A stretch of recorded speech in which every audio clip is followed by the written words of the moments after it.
Udara di lereng Gunung Lawu selalu membawa aroma dupa dan embun yang seolah menyimpan rahasia ribuan tahun. Di sebuah desa bernama Karangjati, hidup seorang pemuda bernama Suryo Pamungkas. Ia adalah keturunan lurah desa, namun sejak kecil lebih suka menyepi di tepi hutan dan mengamati bintang. Orang-orang menganggapnya aneh, sebab Suryo sering berbicara sendiri di antara batu-batu tua yang dipercaya sebagai peninggalan kerajaan Majapahit. Suatu malam, di bulan purnama ke-7 menurut penanggalan Jawa, Suryo bermimpi aneh. Dalam mimpi itu, langit terbuka, menampakkan pusaran cahaya berwarna emas. Dari dalamnya muncul sosok berjubah putih dengan wajah yang bersinar, namun matanya menatap dalam seperti menembus waktu. Sosok itu berkata, "Wahai anak tanah Jawa, sabda telah lama terpendam. Sudah saatnya getaran lama bangkit kembali." Suryo terbangun dengan tubuh basah oleh keringat. Di luar rumah, angin bertiup kencang. Suara gamelan samar terdengar dari arah hutan. Padahal tidak ada orang yang bermain gamelan malam itu. Keesokan harinya, ia mendatangi Ki Darmo Widjojo, sesepuh desa yang dikenal sebagai penjaga ilmu tua. Ki Darmo mendengarkan cerita Suryo dengan wajah serius. "Kau telah dipanggil oleh Sang Sabdo Palon," katanya pelan.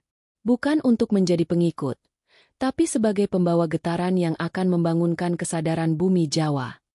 Suryo tak mengerti sepenuhnya, namun dalam dadanya ada sesuatu yang bergetar. Ki Darmo lalu memberinya sebuah manik batu hijau. Katanya batu itu ditemukan di reruntuhan Candi Ketek. "Ini bukan jimat," ujar Ki Darmo, "tapi penanda. Jika kau memegangnya di malam sunyi, kau akan mendengar suara sabda yang lama hilang." Malam berikutnya, Suryo duduk bersila di bawah pohon beringin tua di tepi desa. Ia meletakkan batu hijau di pangkuannya. Udara menjadi berat, seperti waktu berhenti sejenak. Lalu, dari arah hutan terdengar bisikan lembut, bukan dari telinga, tapi langsung ke dalam pikirannya. Energi Jawa bukan hanya tanah dan air, melainkan getaran semesta yang tertanam dalam jiwa manusia. Ketika manusia lupa pada keseimbangan, energi itu tertidur. Dan bila ia terbangun, bumi akan berguncang. Dari kejadian itu, Suryo mulai mengalami perubahan. Ia mampu merasakan getaran halus dari setiap benda. Air di sungai, batu di sawah, bahkan langkah orang yang lewat. Ia mulai memahami bahwa semua memiliki energi, dan energi itu saling terhubung dalam satu kesadaran yang disebut Ki Darmo sebagai Sabda Jagat. Suara semesta yang juga dikenal dalam tradisi tua sebagai wujud Sabdo Palon. Namun kekuatan itu membawa konsekuensi. Orang-orang desa mulai resah. Hewan-hewan di hutan sering muncul ke pemukiman. Angin bertiup tak menentu, dan beberapa kali terdengar suara gamelan dari arah Gunung Lawu tanpa wujud pemainnya. Suryo merasakan sesuatu sedang bangkit, bukan hanya di dalam dirinya, tapi di seluruh tanah Jawa. Pada suatu malam yang diguyur hujan deras, kilat menyambar pohon beringin tempat ia biasa bermeditasi. Dari dalam cahaya kilat itu, muncul sosok yang sama dari mimpinya dahulu, kini lebih jelas dan nyata.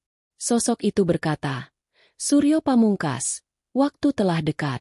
Gerbang pertama akan terbuka di tempat yang disebut orang sebagai Candi Sukuh. Di sanalah asal mula getaran kosmik Jawa pertama kali ditanam. Pergilah, dan bawa manik hijau itu sebagai kunci." Suryo tersentak. Ketika ia sadar, hujan telah reda. Namun di tanah tempat ia duduk muncul jejak telapak kaki membara yang perlahan menghilang. Ki Darmo kemudian menegaskan bahwa tanda itu bukan pertanda buruk, melainkan panggilan perjalanan suci. "Itu Sabdo Palon," katanya dengan lirih. "Ia tak mati, hanya bersembunyi di lapisan waktu. Kau telah dipilih untuk membuka kembali ingatan bumi." Sejak malam itu, Suryo memutuskan meninggalkan desanya menuju Candi Sukuh, tempat di mana energi kosmik Jawa pertama kali disemai ribuan tahun lalu. Ia tak tahu apa yang menunggunya, tapi dalam dadanya, suara halus terus bergaung. Sabda akan bangkit, dan mereka yang mendengar akan menjadi penjaga harmoni semesta. Perjalanan Suryo Pamungkas menuju Candi Sukuh dimulai pada dini hari, ketika kabut masih menggantung di lereng Gunung Lawu. Dengan membawa bekal secukupnya dan manik hijau pemberian Ki Darmo, ia menapaki jalan batu yang menanjak, melintasi ladang-ladang kentang yang berembun. Suara serangga dan desir angin seperti menyanyikan mantra kuno, seolah alam tahu bahwa perjalanan ini bukan sekadar langkah kaki manusia, melainkan bagian dari takdir yang lebih besar. Beberapa hari kemudian, ia tiba di pelataran Candi Sukuh, sebuah peninggalan yang disebut-sebut sebagai tempat suci terakhir para pemuja ilmu kebatinan Majapahit sebelum kerajaan itu runtuh. Candi itu berdiri sunyi, diselimuti lumut dan waktu. Patung-patung dengan bentuk aneh menatap ke arah timur, seakan menunggu seseorang. Di tengah halaman, sebuah arca setengah manusia setengah naga memegang batu berbentuk bulatan, mirip dengan manik hijau yang Suryo bawa. Ketika Suryo berdiri di hadapan arca itu, ia merasakan hawa dingin menusuk tulang. Langit yang tadinya terang mendadak kelam. Ia memegang manik hijau dan menutup mata. Seketika, dunia di sekitarnya berubah. Candi Sukuh tak lagi sunyi, gamelan berdentum pelan, obor menyala di sepanjang dinding, dan di hadapannya berdiri sosok-sosok berpakaian kerajaan, menunduk hormat ke arah seorang pria tua berjubah putih dengan sorban merah di kepala. "Sabdo Palon," bisik Suryo tanpa sadar. Sosok itu menatapnya. Matanya bagaikan dua pusaran langit, memancarkan cahaya yang lembut namun menakutkan. "Engkau datang, wahai penjaga baru getaran Jawa," katanya dengan suara bergema. "Gerbang pertama telah terbuka. Tapi ingat, setiap gerbang memiliki penjaganya.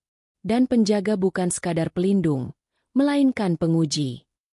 Tiba-tiba, dari balik arca naga, muncul bayangan hitam berwujud manusia, tapi tubuhnya seperti asap. Ia melangkah pelan, mengeluarkan suara berdesis. "Dia belum pantas menerima sabda," kata bayangan itu dengan nada menggema. "Energi kosmik bukan untuk yang masih terikat dunia." Suryo merasa tubuhnya bergetar hebat. Udara di sekitar membeku.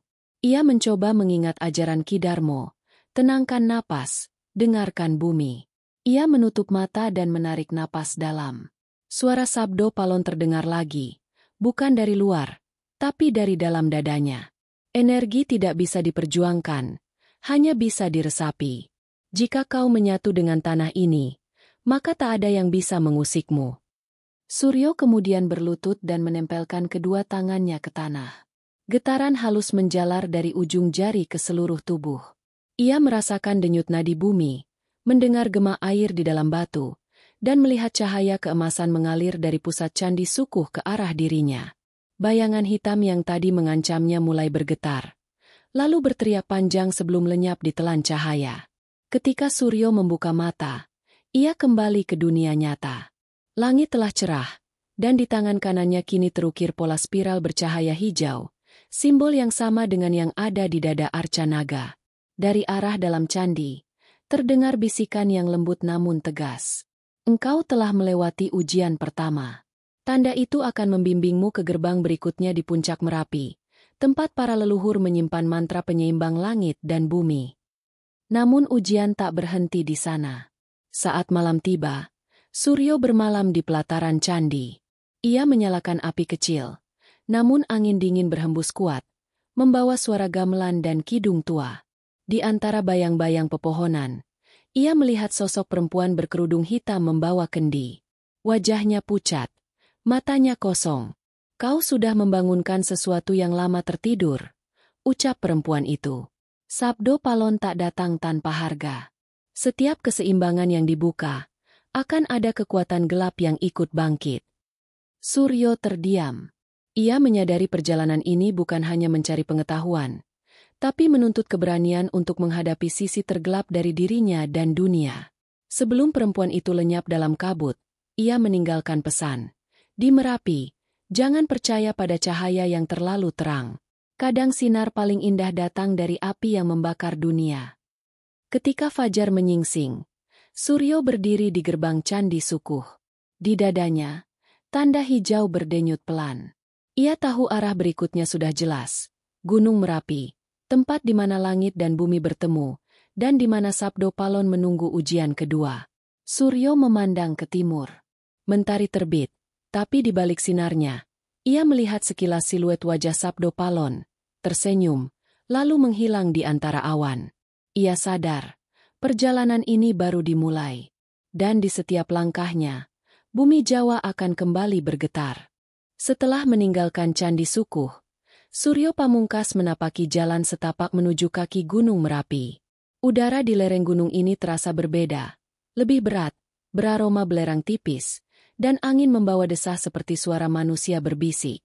Suryo merasakan manik hijau di dadanya berdenyut semakin cepat, menuntunnya mengikuti arah energi yang hanya bisa dirasakannya. Ki Darmo dulu pernah berpesan, jika kau menapaki jalan para leluhur, biarkan bumi menjadi peta, dan angin menjadi kompasmu. Di tengah perjalanan, Suryo singgah di sebuah desa tua bernama Sambirejo, di mana penduduknya masih menjaga tradisi kuno.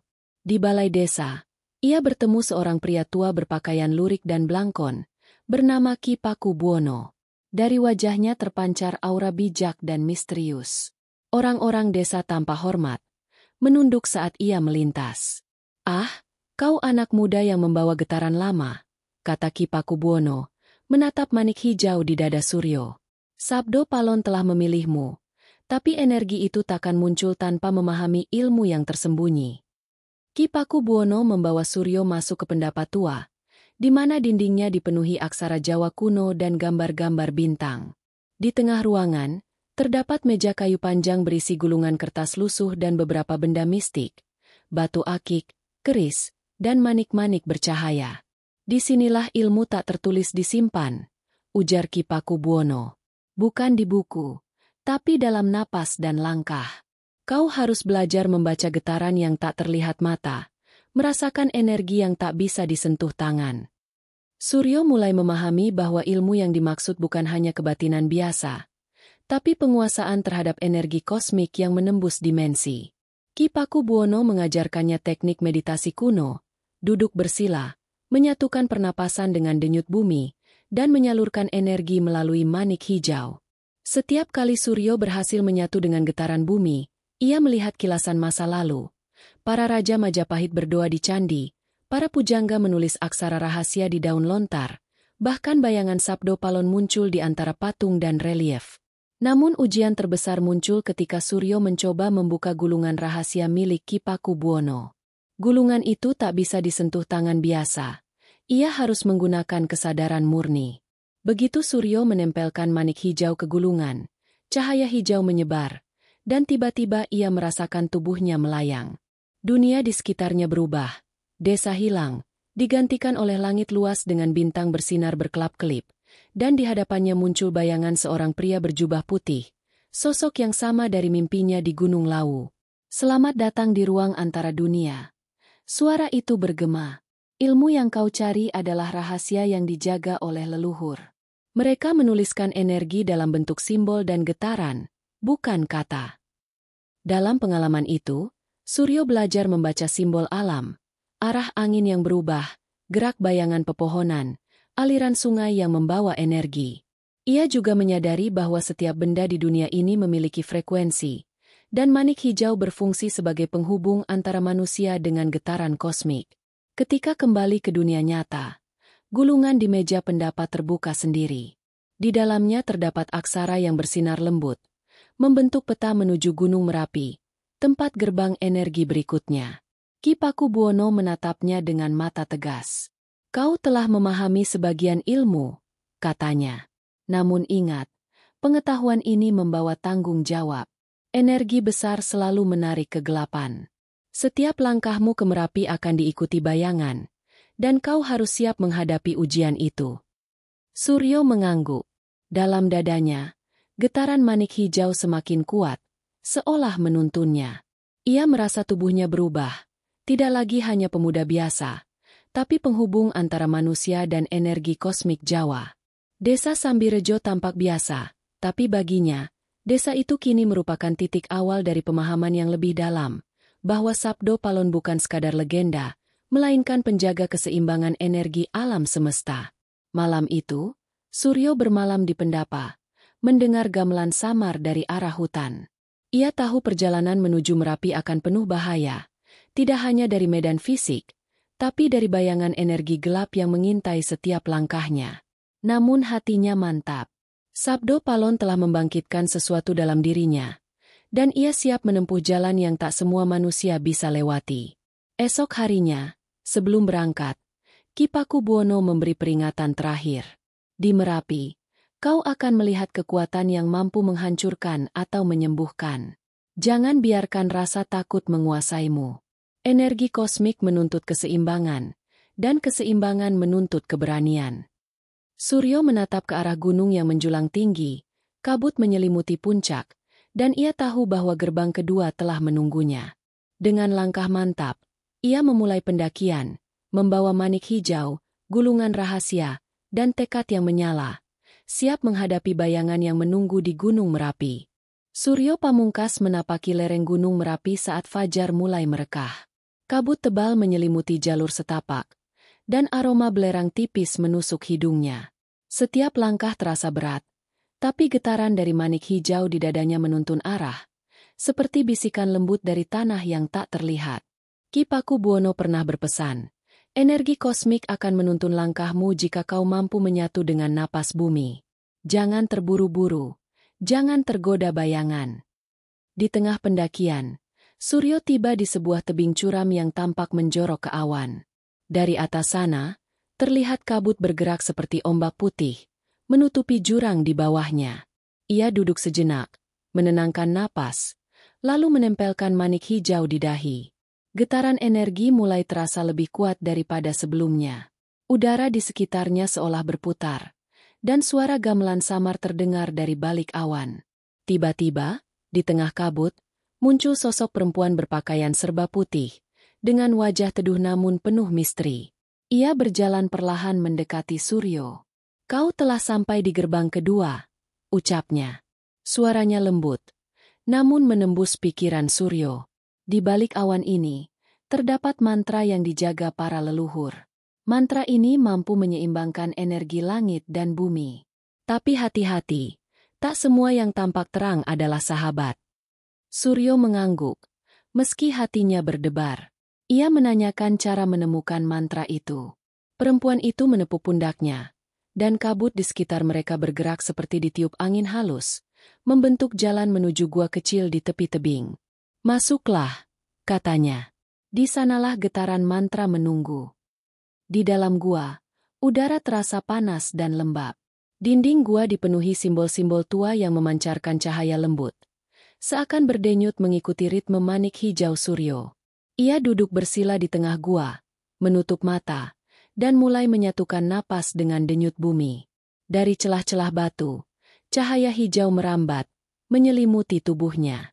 Suara sabdo palon terdengar lagi, bergema lembut. Setiap energi memiliki pola. Pola itu harus kau rasakan, bukan kau lihat. Mantra bukan kata, tapi getaran. Suryo mulai merasakan aliran energi masuk dari kaki, naik melalui tulang belakang, dan menyebar ke seluruh tubuh. Getaran itu bukan hanya fisik, tapi juga spiritual. Ia melihat kilasan sejarah, Merapi yang dulu disucikan para leluhur, ritual pemujaan di lereng gunung, dan para penjaga yang menyelimuti mantra dengan simbol dan suara halus. Ia menyadari mantra ini bukan untuk menguasai dunia, tapi untuk menjaga keseimbangan antara manusia, alam, dan kosmos. Namun tidak semua berjalan mulus. Dari sudut gua, muncul bayangan gelap, wujud manusia namun tubuhnya tampak kabur dan berasap. Bayangan itu menggeram, mencoba mengganggu konsentrasi Suryo. Ia teringat pesan perempuan putih. Tak semua yang tampak terang adalah sahabat. Dengan menguatkan fokus dan menyatukan napas, Suryo memusatkan energi manik hijau dan menyalurkan getaran kosmik ke bayangan itu. Kilatan cahaya hijau menyambar, dan bayangan gelap berteriak panjang sebelum lenyap ke sudut gua. Setelah itu, Suryo merasa tubuhnya lebih ringan, dan aura di sekeliling gua berubah menjadi hangat. Di dinding gua, simbol-simbol yang sebelumnya samar kini menyala lebih terang, membentuk pola lingkaran berdenyut. Ia tahu ia berhasil menyerap inti mantra. Perempuan putih muncul lagi, tersenyum. Sekarang kau mengerti, ucapnya. Energi ini bukan untuk kekuatan pribadi, tapi untuk menyeimbangkan semua yang ada. Kau telah melewati ujian keberanian, kesabaran, dan ketulusan. Saat Suryo keluar dari gua, Awan di puncak Merapi bergerak perlahan, membuka celah langit biru. Mentari sore menyinari jalur pendakian, menciptakan pemandangan yang memukau. Manik hijau di dadanya berdenyut stabil, menandakan ia kini mampu merasakan dan menyalurkan energi kosmik. Namun perjalanan belum selesai. Dari kejauhan, terlihat puncak Merapi yang lebih tinggi dan menantang. Di sanalah gerbang ketiga menunggu, tempat di mana Sabdo Palon menaruh ujian yang paling sulit. Energi yang mampu mengungkap rahasia terdalam manusia, sekaligus mengguncang keseimbangan bumi jika disalahgunakan. Suryo menatap ke puncak, merasakan getaran yang berbeda. Bukan hanya energi bumi, tapi juga energi langit. Ia tahu, langkah berikutnya akan menentukan apakah ia hanya menjadi manusia biasa, atau benar-benar penghubung antara dunia manusia dan energi kosmik yang tersembunyi di tanah Jawa. Dengan tekad bulat, ia melanjutkan pendakian, membawa mantra yang kini mengalir dalam tubuhnya, dan kesadaran bahwa setiap langkahnya menapaki jalan Sabdo Palon. Pendakian menuju puncak Merapi semakin menantang. Jalur yang semula jelas kini tertutup kabut tebal. Batuan licin menguji setiap langkah Suryo Pamungkas. Manik hijau di dadanya berdenyut lebih cepat. Menuntunnya mengikuti getaran energi kosmik yang hanya bisa dirasakan, bukan dilihat. Suara gamelan samar terdengar dari kejauhan, bercampur dengan desir angin, seperti menyanyikan kidung kuno. Ia sadar, ia kini tidak hanya berjalan di dunia fisik, tetapi juga melintasi batas halus antara alam nyata dan alam gaib. Di suatu titik, Suryo tiba di sebuah lembah tersembunyi, dikelilingi tebing tinggi. Di tengah lembah, sebuah pohon beringin raksasa berdiri tegak. Akar-akarnya menyebar luas menembus batu dan tanah. Di bawah pohon itu, sosok putih berkilau menunggunya. Sosok yang sama dari mimpi dan gua Merapi. Sosok itu tersenyum, lalu berkata, "Ini saatnya kau melintasi alam halus, Suryo Pamungkas. Energi kosmik tidak hanya ada di dunia fisik. Di sini, getaran akan membuka wahyu yang tersembunyi." Suryo merasakan tubuhnya ringan, seolah tidak lagi menapak tanah. Ia menempelkan manik hijau ke dahi, menutup mata, dan menarik napas dalam. Seketika, ia merasa dirinya melayang, melewati kabut, menembus lapisan energi yang tak terlihat mata. Dunia di sekitarnya berubah. Lembah menjadi lautan cahaya, bintang-bintang menari, dan suara gamelan kini terdengar jelas, menuntun ritme langkahnya. Dalam perjalanan itu, ia bertemu bayangan-bayangan leluhur, raja, pujangga, dan pendeta Majapahit yang menatapnya dengan mata penuh arti. Mereka tidak berbicara dengan kata, tapi dengan getaran. Suryo merasakan pesan yang masuk langsung ke dalam jiwanya. Energi kosmik bukan milik satu manusia, melainkan warisan untuk menjaga keseimbangan dunia. Setiap niat murni menguatkan getaran itu, sementara keserakahan atau rasa takut akan memecah energi menjadi gelap. Tiba-tiba, dari kegelapan cahaya, muncul bayangan gelap menyerupai manusia. Tubuhnya berasap dan wajahnya tersembunyi. Bayangan itu menggeram, mencoba menakuti Suryo, tapi ia mengingat pesan Ki Pakubuwono. Tak semua yang muncul di alam halus adalah musuh. Tapi kekuatan gelap akan menguji niatmu. Dengan menguatkan kesadaran dan menyelaraskan napas dengan manik hijau, Suryo memusatkan energi kosmik yang mengalir di tubuhnya. Kilatan cahaya hijau menyambar, dan bayangan itu melebur menjadi asap, kemudian hilang. Perjalanan terus membawa Suryo ke pusat alam halus, di mana ia melihat sosok Sabdo Palon muncul di atas batu bercahaya. Sosok itu menatapnya dengan lembut tapi tegas. "Engkau telah melewati gerbang pertama dan kedua, dan kini melintasi alam halus," kata Sabdo Palon. "Energi yang kau rasakan adalah wahyu yang telah tersembunyi ribuan tahun. Kau tidak boleh menyalahgunakannya. Setiap langkahmu di dunia manusia akan memengaruhi keseimbangan seluruh tanah Jawa." Suryo merasakan tubuhnya dipenuhi cahaya hijau yang hangat. Ia melihat garis energi yang mengalir dari Merapi ke seluruh pulau Jawa, menyebar hingga ke candi, desa, sungai, dan hutan. Di titik-titik tertentu, energi ini tampak memadat, menunggu sentuhan manusia yang memahami sabda. Ia menyadari bahwa tugasnya tidak hanya menguasai energi, tapi menjadi penghubung antara manusia dan alam semesta. Saat kesadaran itu tercapai, Suryo kembali ke dunia nyata. Ia berdiri kembali di bawah pohon beringin. Tubuhnya basah oleh embun dan napasnya berat. Manik hijau berdenyut stabil di dadanya. Tanda bahwa ia telah mampu menyelaraskan dirinya dengan energi kosmik.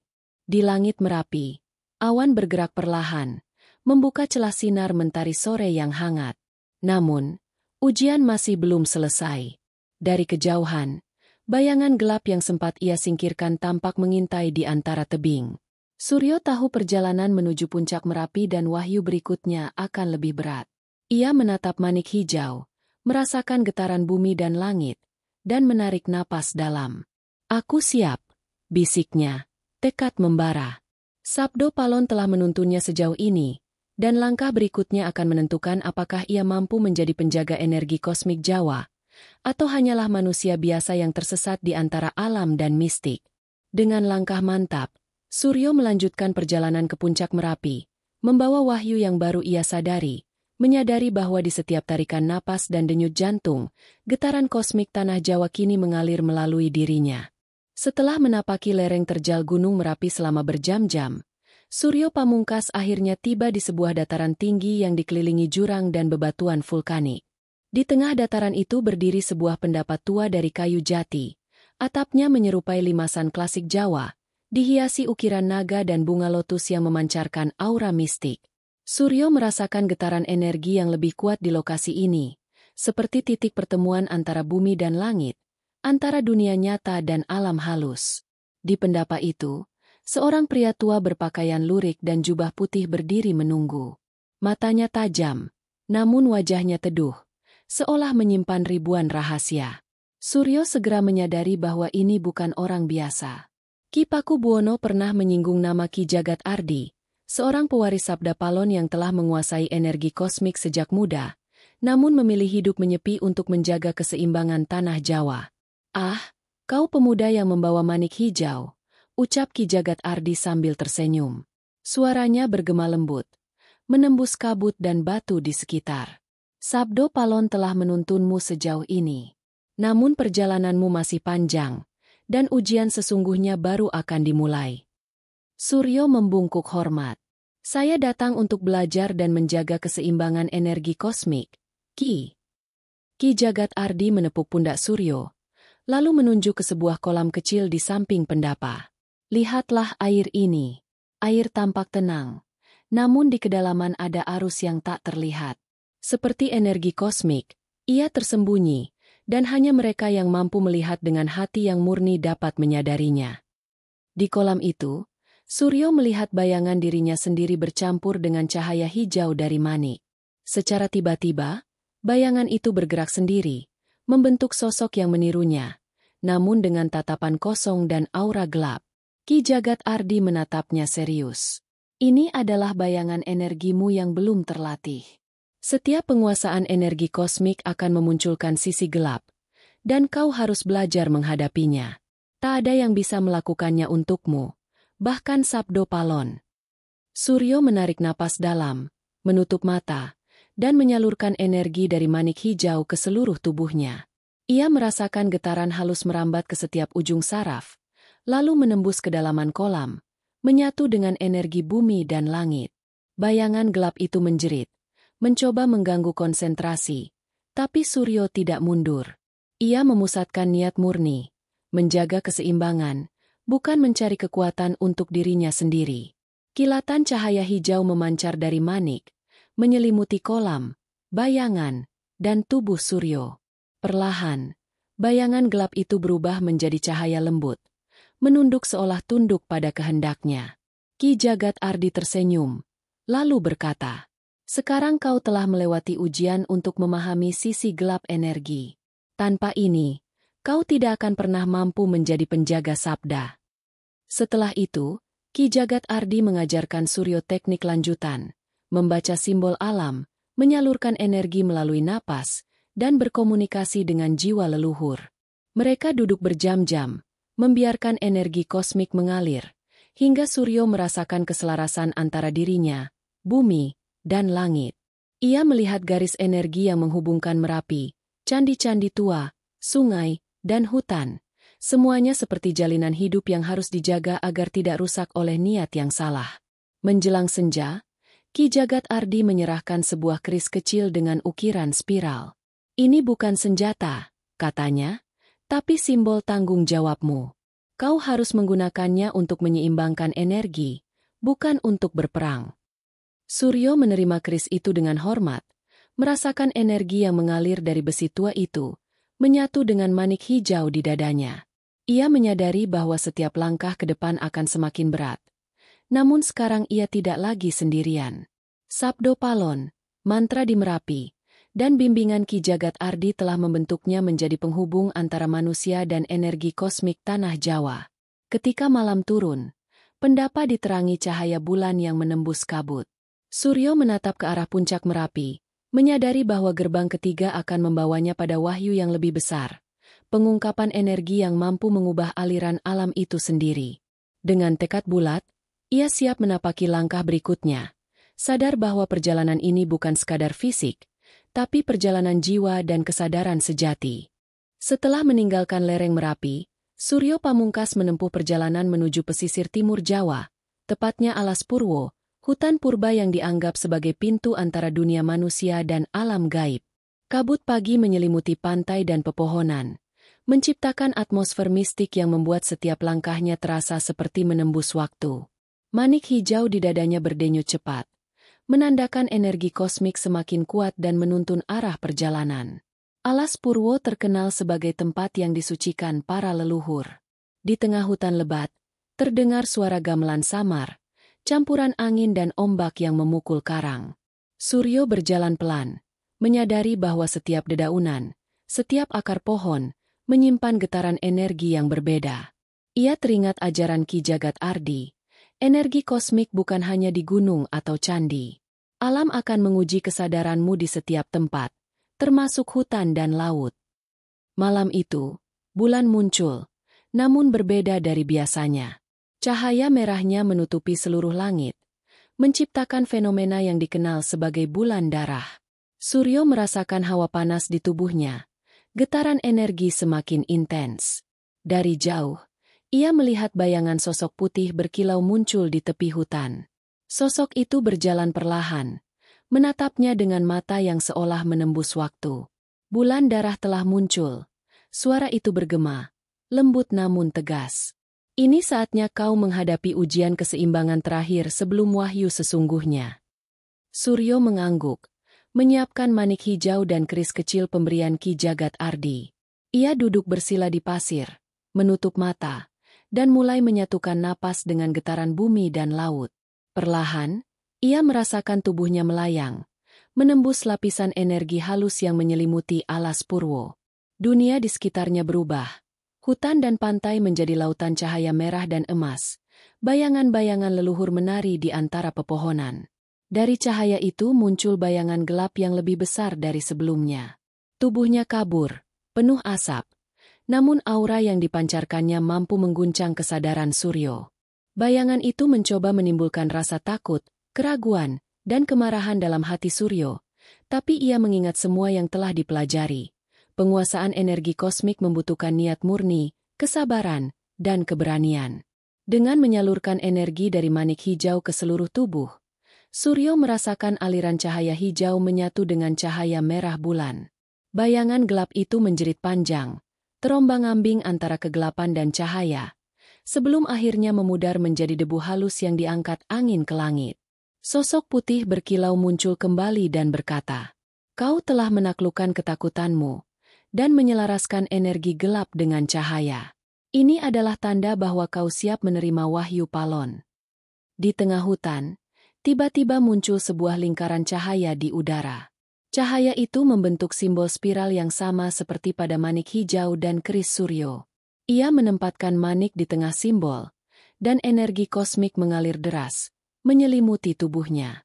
Suara Sabdo Palon terdengar lagi, kini jelas dan kuat. Engkau telah menyatu dengan getaran bumi, air, api, dan langit. Alam halus dan dunia nyata kini terhubung melalui dirimu. Wahyu akan membimbingmu ke titik di mana semua energi bertemu, dan kau harus menjaga keseimbangan ini agar tidak jatuh ke tangan mereka yang haus kekuasaan. Suryo membuka mata. Bulan darah perlahan memudar. Cahaya normal kembali. Namun aura di alas Purwo tetap terasa hangat dan hidup. Ia sadar, perjalanan ini bukan hanya tentang menguasai energi, tetapi memahami tanggung jawab yang dibawa setiap getaran kosmik. Sebelum meninggalkan alas Purwo, Suryo menatap laut yang bergelora, hutan yang sunyi, dan merasakan aliran energi yang menghubungkan gunung, pantai, dan langit. Ia tahu, gerbang terakhir menunggu di tempat sakral yang jauh, di mana Sabdo Palon menyimpan rahasia energi yang mampu mengubah keseimbangan seluruh Nusantara. Dengan tekad bulat, Suryo melanjutkan perjalanannya, menyadari bahwa setiap langkah adalah bagian dari takdir dan wahyu yang harus dijaga. Setelah melewati alas Purwo, Suryo Pamungkas melanjutkan perjalanan menuju pusat Pulau Jawa, mengikuti aliran energi yang kini dapat ia rasakan lebih jelas dari sebelumnya. Manik hijau di dadanya berdenyut selaras dengan ritme alam, membimbingnya melalui hutan, sungai, dan dataran tinggi yang penuh sejarah. Setiap langkah membawa getaran kosmik yang semakin kuat, seolah bumi menunggu kedatangannya untuk mengembalikan keseimbangan yang telah lama terlupakan. Dalam perjalanan, Suryo tiba di sebuah desa kecil di lereng pegunungan Kendeng. Desa itu tampak biasa dari luar, namun Suryo merasakan energi yang berbeda. Setiap rumah, setiap pohon, setiap mata manusia memancarkan frekuensi yang unik, dan semua terhubung oleh garis energi yang mengalir ke gunung di kejauhan. Ia duduk di tepi sungai, menutup mata, dan menyatukan napas dengan bumi. Energi yang mengalir melalui manik hijau kini lebih kuat dari sebelumnya, dan Suryo mulai melihat bayangan-bayangan leluhur Nusantara menari di permukaan air. Dari cahaya itu muncul sosok Sabdo Palon, lebih nyata daripada sebelumnya. Sosok itu menatapnya dengan penuh arti. Kau telah melewati gerbang Merapi dan bulan darah di alas Purwo. Kini waktunya energi Nusantara dibangkitkan kembali. Energi yang tersembunyi di candi, gunung, laut, dan hutan akan bersatu melalui dirimu.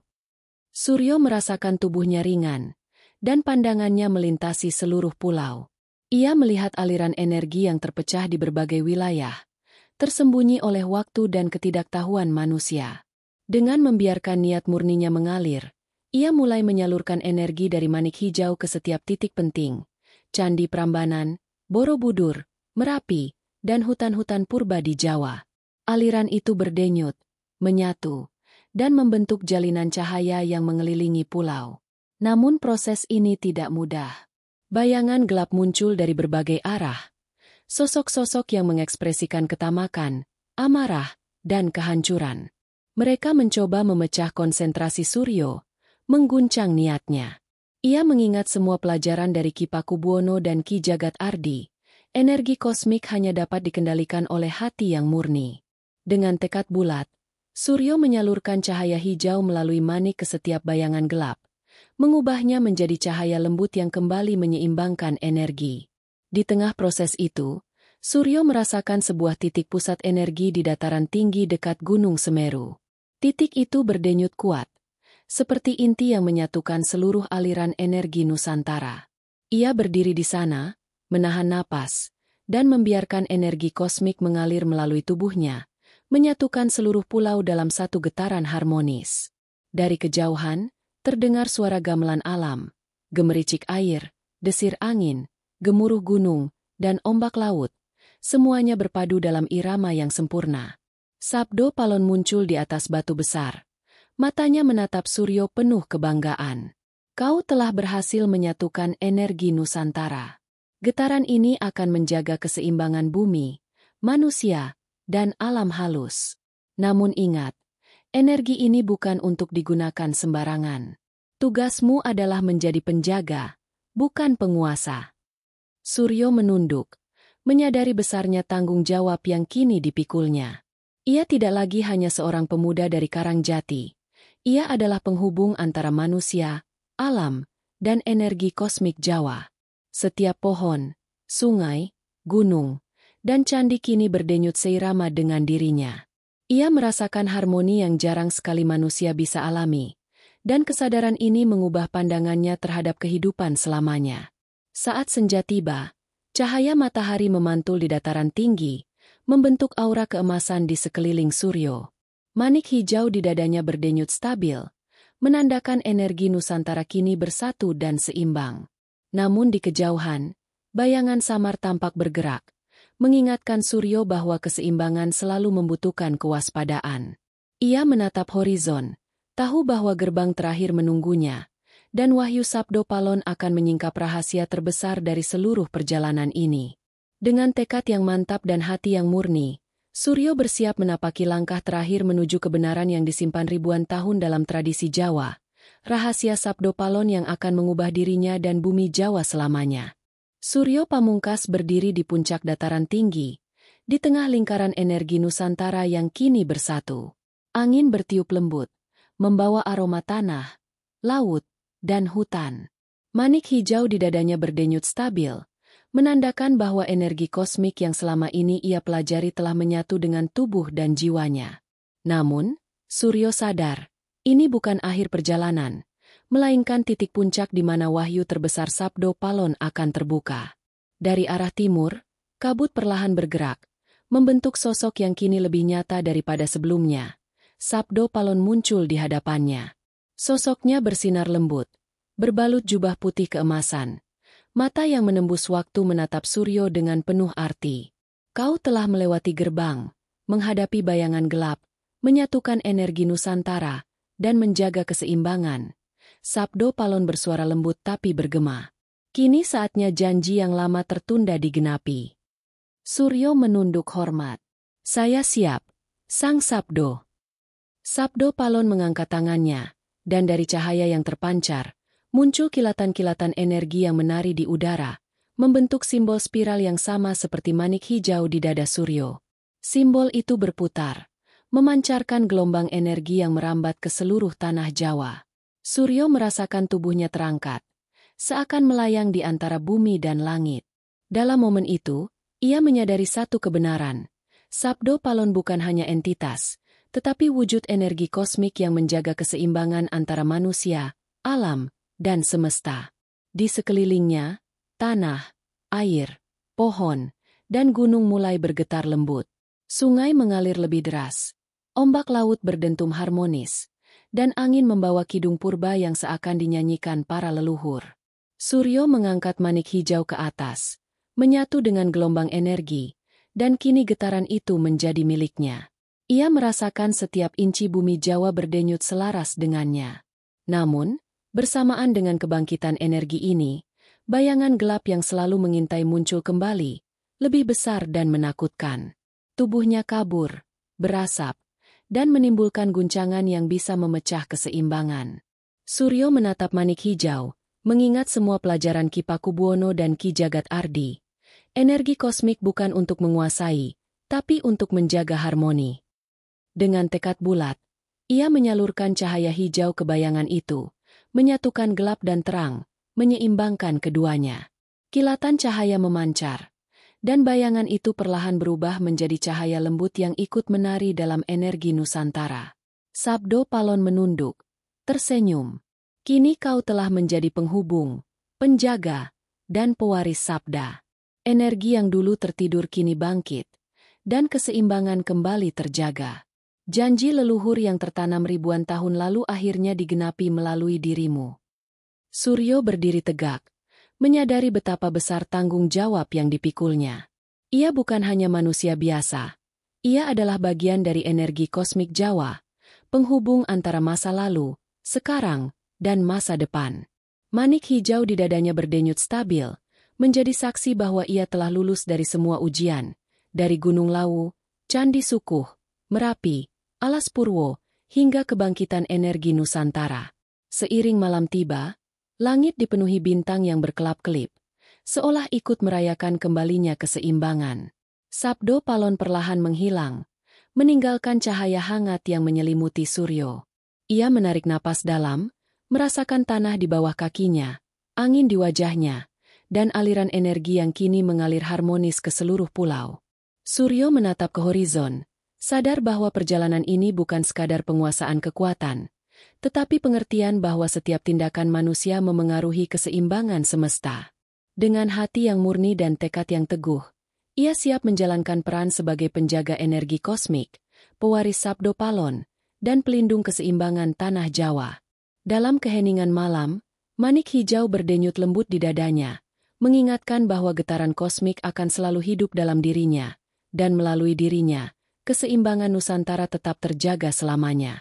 Cerita 9 ini menutup rangkaian energi kosmik Sabdo Palon dalam tradisi Jawa, dengan alur lengkap, dari panggilan awal, ujian di candi dan gunung, perjalanan spiritual melalui alam halus, kebangkitan energi Nusantara, hingga puncak wahyu dan tanggung jawab Suryo sebagai pewaris Sabdo Palon.